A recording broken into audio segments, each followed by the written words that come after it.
Muli na namang nakipagpatintero sa karagatan ang barko ng Bureau of Fisheries and Aquatic Resources o BFAR sa mga barko ng China sa Bajo de Masinloc nitong February 21 hanggang 23. Ito ay para sa pagpapatuloy ng isinasagawang PCG BFAR rotational deployment sa Scarborough Shoal o Bajo de Masinloc.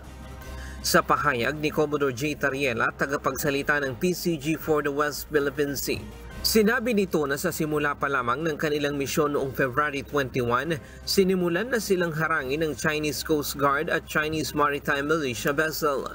Nasa distansyang 100 meter ang pinakamalapit na ginawang pagharang ng mga barko ng China sa BRP Datu Sanday.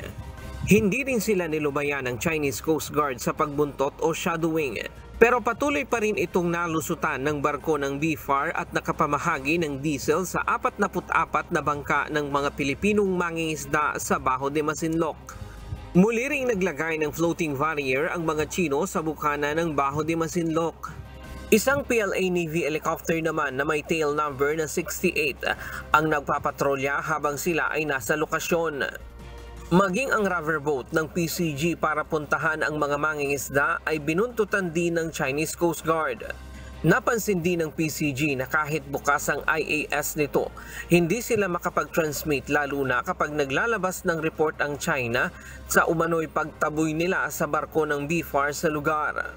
Mariin namang itinanggi ng PCG ang pagtaboy ng China sa kanila. Bukod dito, may namataan din silang PLA Army Navy vessel.